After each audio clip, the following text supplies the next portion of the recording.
எனது அப்பா ஒரு ஆட்டோ டிரைவர். என் அப்பா இரவு பகலாக தனது கஷ்டத்தினையும் பொருட்படுத்தாது நமக்காக பாடுபட்டு உழைத்தவர். படிக்க சவால் இருந்தால் பாடம் கொஞ்சம் கஷ்டமாக இருந்தது. படித்த பின்னணியும் இருக்கையில் கிராமம் பொருளாதாரத்தில் ஒரு பின்தங்கிய கிராமம்தான். எல்லாரும் கூலி வேலை செய்கிறார்கள் தான். இங்கே கஷ்டத்தை நாங்கள் பார்த்துக்கொண்டு இருந்தால் படிக்க இல்லாது, அந்த கஷ்டத்தை ஒழிக்கணும்னா படிக்கணும். ஆனால் எங்களோட வறுமையாக நாங்கள் இந்த படிப்பில் காட்டிக்கொள்ளையில் வறுமையிலேயும் பிள்ளை படித்த பெரிய ஒரு சந்தோஷம். பொம்பளை பிள்ளைகளுக்கு படிப்பு தான் சீதனம், அது அவன் சொத்து. வணக்கம், நான் இம்சா ராஜ்மோகன். நான் வசந்தபுரம் கிராமத்தில் வசிக்கிறேன். நான் கடந்த 2023ஆம் ஆண்டு காப்போத்த உயர்தர பரீட்சையில் உயிரியல் துறையில் 3A சித்திகளை பெற்றுள்ளதுடன் மாவட்ட ரீதியில் 73வது இடத்தினையும் அகில இலங்கை ரீதியில் 919வது இடத்தையும் பெற்றுள்ளேன். எனது சஸ்கோர் 2.0153. நான் எனது ஆரம்ப கல்வி முதல் தரம் 11 வரை நாவாந்துறை ரோமன் கத்தோலிக்க வித்தியாலயத்திலும் உயர்தரத்தினை யாழ் இந்து மகளிர் கல்லூரியிலும் தொடர்ந்து கற்றேன். எனது அப்பா ஒரு ஆட்டோ டிரைவர்.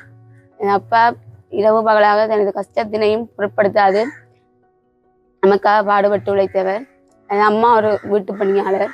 நான் காப்போத்த சாதாரண தர பரீட்சையை யாழ் நாவாந்துறை ரோமன் கத்தோலிக்க வித்தியாலயத்தில் கல்வி பயின்றேன். காப்போத்த சாதாரண தர பரீட்சையில் நான் 9A சித்திகளை பெற்றேன். காப்போத உயர்தரத்தை யாழ் இந்து மகளிர் கல்லூரியில் கற்றுக்கொண்டேன். நான் உயிரியல் துறையை தெரிவு செய்வதற்கு காரணம் எனது எதிர்கால லட்சியம் ஒரு சிறந்த மருத்துவராக வர வேண்டும் என்பது.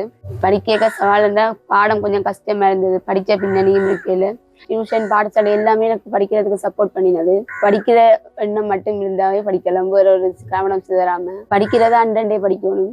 அதோட ஷார்ட் நோட்ஸ் எடுத்து படிக்கிறது, பாடமாக்குறது, செஞ்சு பார்க்கணும். வறுமையை நினைச்சு படிப்பை விடக்கூடாது. கஷ்டம் இன்றைக்கு இருக்கும், நாளைக்கு போயிடும். ஆனால் படிப்பு தான் கை கொடுக்கும். இந்த 3A சித்தி பெற்றோடு நான் ஒரு நல்ல ஒரு மருத்துவராக நாட்டுக்கு நல்ல சேவையாற்றணும் தான் ஆசைப்படுறேன். கிராமம் பொருளாதாரத்தில் ஒரு பின்தங்கிய கிராமம்தான். எல்லாரும் கூலி வேலை செய்கிறார்கள் தான். இங்கே என்னோட அப்பாவும் ஒரு கூலி தொழிலாளி தான். கஷ்டத்தை நாங்கள் பார்த்துக்கொண்டு இருந்தால் படிக்க இல்லாது, அந்த கஷ்டத்தை ஒழிக்கணும்னா படிக்கணும்.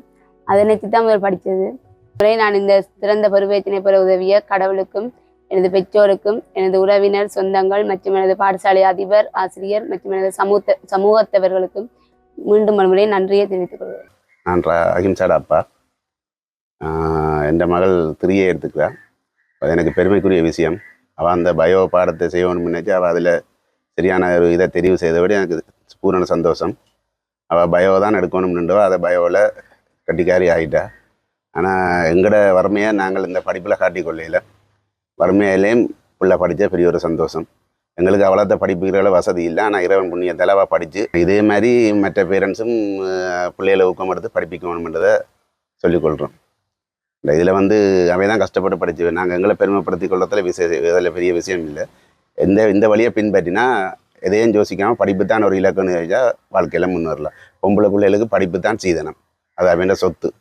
அதை அவையே சூட் பண்ணி கொண்டா எதிர்காலத்தில் நல்லா இருக்கலாம். நாங்கள் அது தேவை இது தேவையில்லைன்னா அவை கல்வியாக தெரிவு செய்யணும்னா வாழ்க்கையில் அவைக்காத ஒரு சொத்து.